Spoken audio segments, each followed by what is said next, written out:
ओम शांति। 22 तारीख की वाणी है। मीठे बच्चे, चैरिटी बिगन्स एट होम। अर्थात जो देवी देवता धर्म के हैं, शिव के व देवताओं के पुजारी हैं, उन्हें पहले पहले ज्ञान दो। बाबा कहते अपने घर से पहले शुरू करो। सब घर वालों को, मित्र संबंधियों को बाबा का परिचय दो, जिससे वो भी बाबा का बच्चा बन जाएं और अपने जीवन में ज्ञान और योग की धारणा कर सकें। प्रश्न है, बाप का कौन सा कर्तव्य कोई भी मनुष्य नहीं कर सकते हैं और क्यों? सारे विश्व में शांति स्थापन करने का कर्तव्य एक बाप का है। मनुष्य विश्व में शांति स्थापन नहीं कर सकते क्योंकि सब विकारी हैं।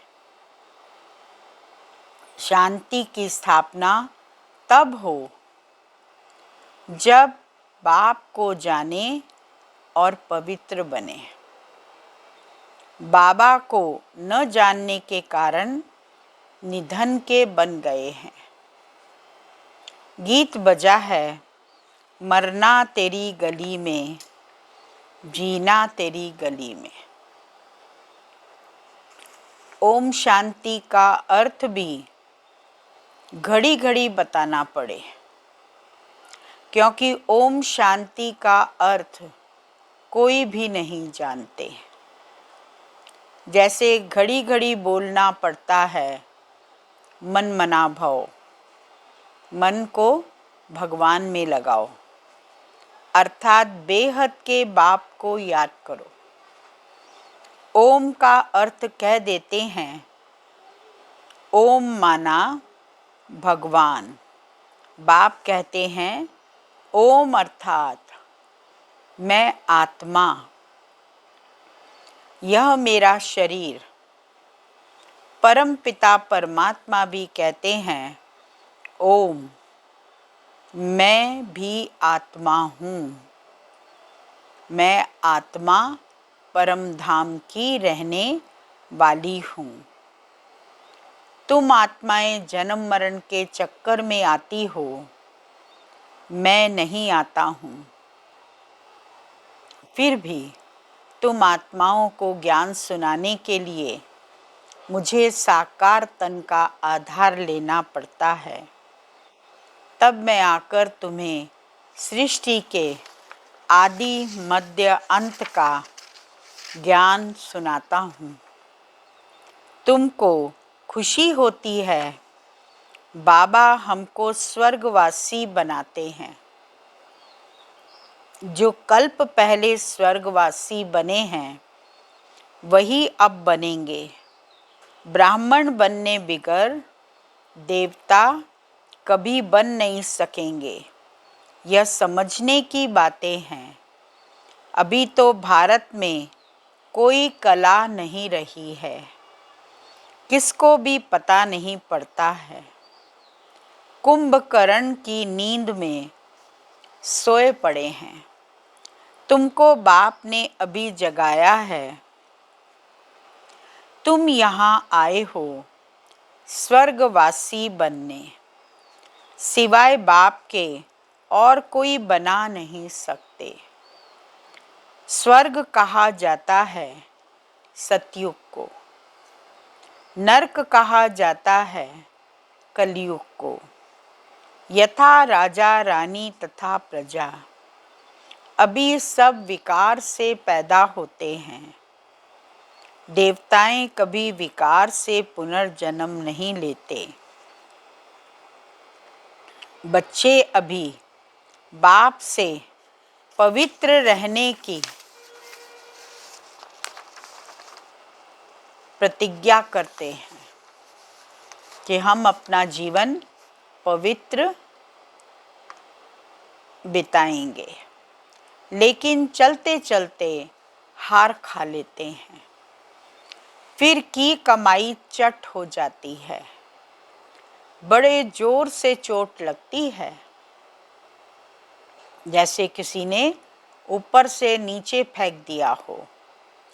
आश्चर्यवत सुनंती, कथंती, फिर भागंती हो जाते हैं। बल साक्षात्कार भी करते हैं, परंतु साक्षात्कार में माया का प्रवेश बहुत होता है।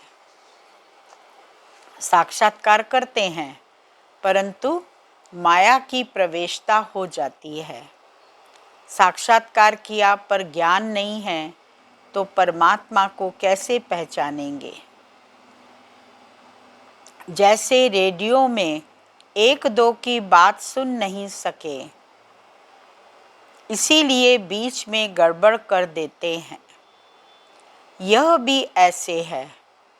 योग में माया विघन डालती है। मेहनत सारी योग की है।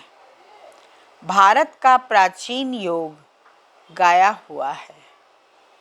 अच्छा, मीठे मीठे सिकिलदे बच्चों प्रति मात पिता बाप दादा का याद प्यार और गुड मॉर्निंग।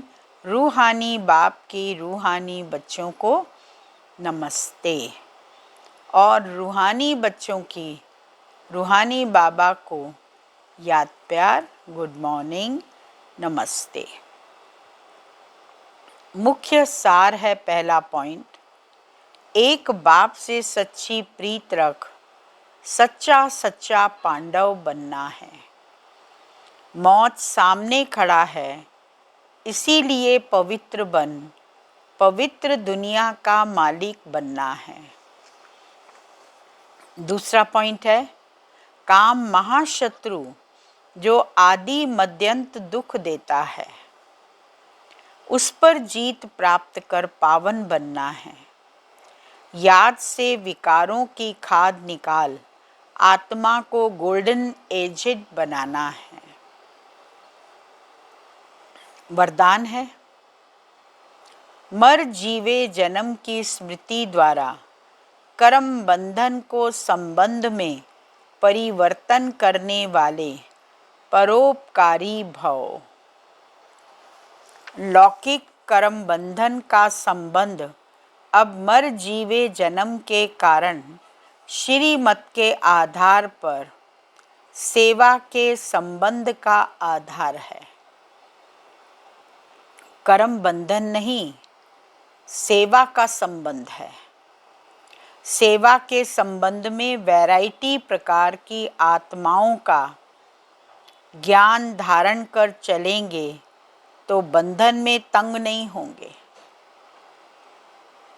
लेकिन अति पापात्मा अपकारी आत्मा से भी नफरत व घृणा के बजाय रहम दिल बन तरस की भावना रखते हुए सेवा का संबंध समझकर सेवा करेंगे तो नामी ग्रामी विश्व कल्याणकारी व परोपकारी गाए जाएंगे।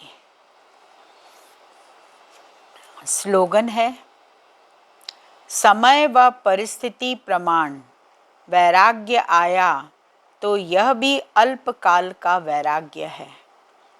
सदा काल के वैरागी बनो।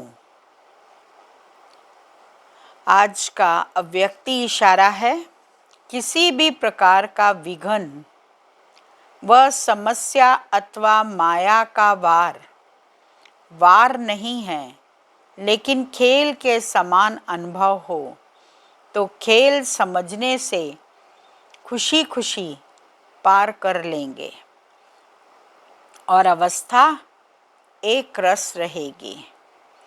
लेकिन अगर इसे वार समझेंगे तो घबराएंगे भी और हलचल में भी आ जाएंगे। माया का काम है आना और आपका काम है विजयी बनना। किसी भी परिस्थिति में हमको हार नहीं खानी है, लेकिन विजयी बनना है। ओम शांति।